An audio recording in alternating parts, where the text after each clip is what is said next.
అండి. హలో. ఎలాగున్నారు అందరూ? నేను బాగున్నాను. మీరందరూ బాగున్నారు అనుకుంటున్నాను. ఈరోజు మా ఇంట్లో దోశలండి. మేము ఎలాగ వేసుకుంటామో చూపిస్తున్నాను. దోశ ఎక్కడ ఇరిగిపోదు, చాలా క్లీన్గా వస్తుంది, ప్లెయిన్గా వస్తుంది. ఉల్లి దోశ ఏ దోశ అయినా నీట్గా అందంగా వస్తుందండి ఇలాగ వేసుకుంటేనే. దానికి ఏమేమి కావాలో చెప్తాను. ముందుగా ఒక గ్లాస్ మినపప్పు అండి, 2 సార్లు కడిగేసుకుని నానబెట్టుకోవాలి. నానిన తర్వాత మళ్ళీ 2 సార్లు కడుక్కోవాలి.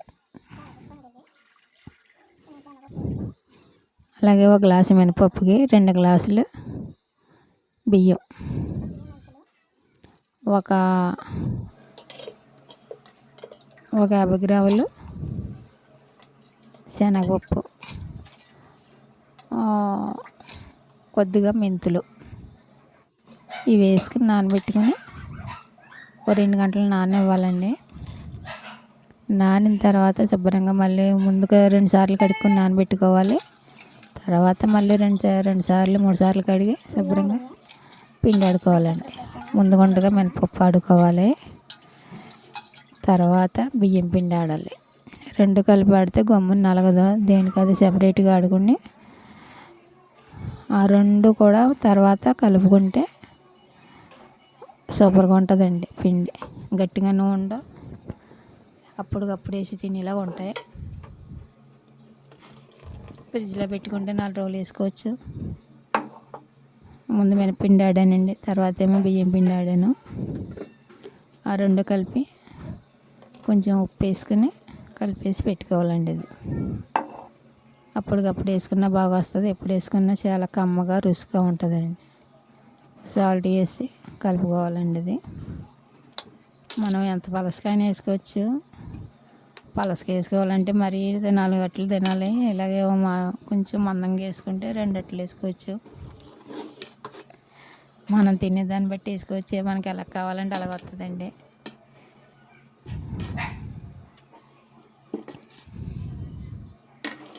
దీంట్లో కాంబినేషన్ మనకి ఏ చట్నీ కావాలంటే ప్లెయిన్ దోశకైతే కారం చట్నీ కావాలి, ఉల్లి దోశకైతే కొంచెం కొబ్బరి చట్నీ అలాగే చేసుకోవచ్చు.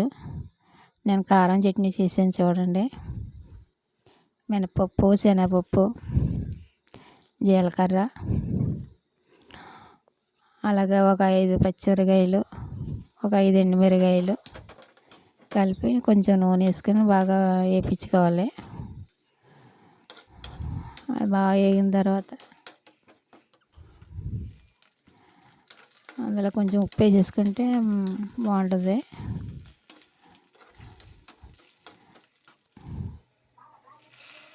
వేగిపోయినాయండి. ఇవన్నీ మిక్సీలో వేసుకొని కొంచెం కొబ్బరి పువ్వు అండి, అది కొబ్బరి చెప్పండి. ఇంట్లో కొబ్బరి పువ్వు, ఒక నిమ్మకాయ సైజు అంత చింతపండు, 4 ఎల్లుల్లిపాయలు. ఈ పచ్చడి సూపర్ అంటే చాలా బాగుంటుంది. ఈ పచ్చడి చేసి చూడండి, మీకే తెలుస్తుంది. ప్లెయిన్ దోశ అండి ఇది. చూడండి, అట్టు ఎక్కడ సిరగదో సూపర్గా వస్తుంది అట్టు.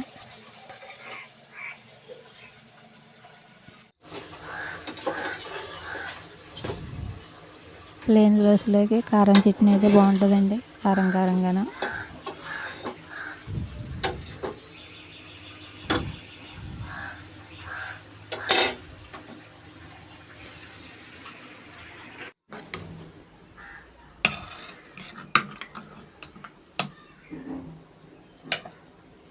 ఈ చట్నీ చేసి చూడండి, చాలా టేస్ట్గా ఉంటుంది, బాగుంటుంది కూడా.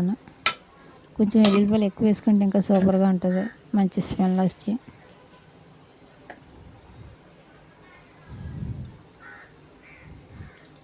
ఈ చట్నీ అన్నాలో కూడా బాగుంటుంది, ఇడ్లీలో కూడా బాగుంటుందండి చట్నీ. అది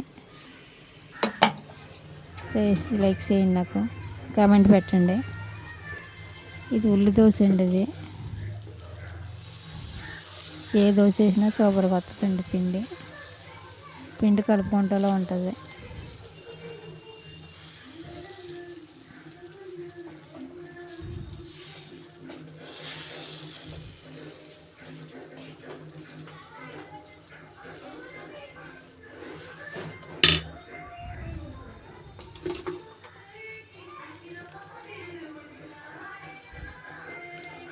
ఉల్లిపాయలు, పచ్చిమిరకాయలు, ఒక పచ్చిమిరకాయ, ఉల్లిపాయ ముక్కలు వేసుకుని కొంచెం జీలకర్ర కూడా వేసుకుంటే బాగుంటుంది, కానీ నేను వేయలేదండి. కొద్దిగా ఆయిల్ వేసుకోవాలండి పైన.